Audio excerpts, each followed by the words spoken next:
आज Doubtnut app download करें। Doubtnut पर अपने सभी गणित, रसायन विज्ञान, भौतिक विज्ञान और जीव विज्ञान के डाउट्स का करो सफाया।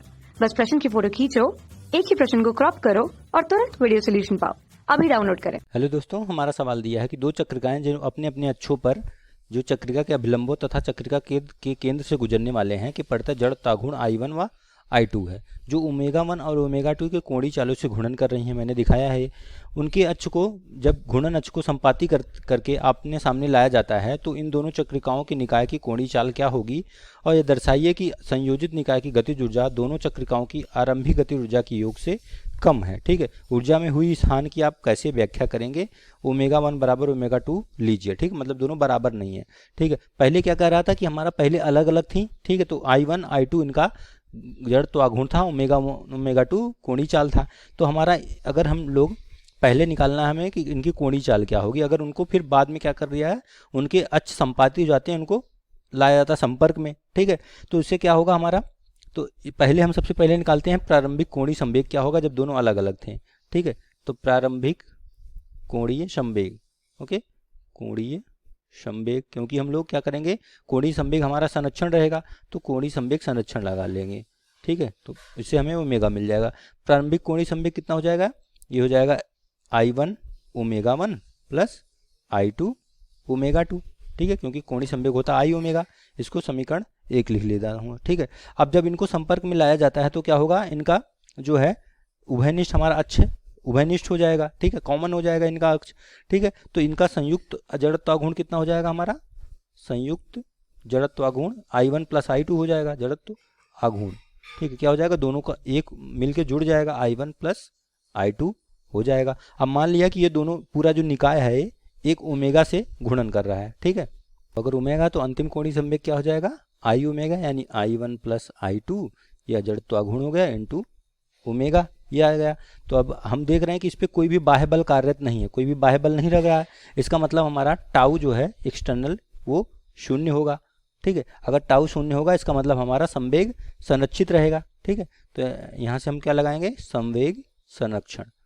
ठीक है, संवेग संरक्षण का नियम लगाएंगे तो हमारा क्या होगा, प्रारंभिक संवेग बराबर अंतिम संवेग के बराबर होगा। तो यहाँ से हो जाएगा I1 omega 1 plus I2 omega 2, ये बराबर होगा आपका I1 प्लस I2 ओमेगा।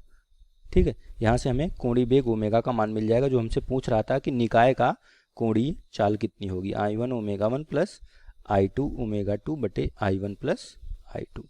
ठीक है, ये आपका आंसर हो जाएगा ए वाले पार्ट का, जो हमसे यही पूछ रहा था कि जो पूरा निकाय है उसकी कोणीय चाल कितनी होगी। ठीक है, ये आपका आ गया आंसर पहले पार्ट का, ए वाले का। बी में कह रहा है कि हमारा दिखाइए कि गतिज ऊर्जा में कितनी हानि हुई, या गतिज ऊर्जा दिखाइए कि जो प्रारंभिक गतिज ऊर्जा था, ठीक है, संयोजित गतिज ऊर्जा जो है आरंभिक गतिज ऊर्जा के योग से कम है, मतलब बाद में जो गतिज ऊर्जा आएगी वो पहले वाले से कम है। ठीक है, तो सबसे पहले हम प्रारंभिक गतिज ऊर्जा निकाल लेते हैं। ठीक है, तो प्रारंभिक गतिज ऊर्जा क्या होगी हमारी, तो दोनों चक्रिकाओं की प्रारंभिक गतिज ऊर्जा। ठीक है, प्रारंभिक गतिज ऊर्जा निकाल लेते हैं। ठीक है, क्या होगा, गतिज ऊर्जा क्या होती है, गतिज घूर्णन ऊर्जा क्या होगी हमारी, 1/2 I ओमेगा स्क्वायर होती है। तो ये हो जाएगी हमारी KI, लिख देता हूँ इसको, ये क्या हो जाएगी 1/2 I1 omega 1 square plus 1/2 I2 omega 2 square. Okay, I2 omega 2 square प्रारंभिक हो जाएगी दोनों चक्रिकाओं के लिए, I2 ओमेगा 2 स्क्वायर हो जाएगा। ठीक है, अब इसको क्या करते हैं हम लोग, अब अंतिम गतिज ऊर्जा निकाय की निकाल लेते हैं। अब पूरे निकाय की गतिज घूर्णन गतिज ऊर्जा क्या होगी, निकाय मतलब दोनों को जब अक्ष संपाती हो जाते हैं, निकाय की घूर्णन गतिज ऊर्जा। ठीक है, घूर्णन गतिज ऊर्जा, इसे KF लिख देता हूँ, मतलब K फाइनल। अगर K फाइनल होगी तो क्या होगा, KF बराबर हो जाएगा 1/2 I1 plus I2 into omega square. Omega का मान हम लोग रख देते हैं, ये जो हमने निकाला है। ठीक है, तो ओमेगा का मान रखने पर क्या हो जाएगा, ये 1/2 I1 plus I2 into omega, यानी कि आपका हो जाएगा I1 omega 1 plus I2 omega 2 बटे I1 प्लस I2 का होल स्क्वायर।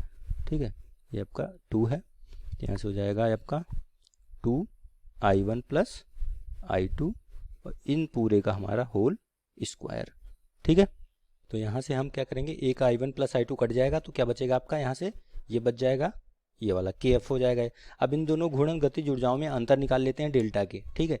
तो अंतर क्या हो जाएगा हमारा, प्रारंभिक माइनस फाइनल, ठीक है। अंतिम गतिज ऊर्जा प्रारंभिक क्या है, 1/2 I1 omega n square plus 1/2 I2 omega 2 square है, ठीक है। और अंतिम हम लोगों ने अभी निकाला है 1/2 I1 omega 1 plus I2 omega 2 इसका होल स्क्वायर, ठीक है, बटे में हमारा I1 प्लस I2, ठीक है।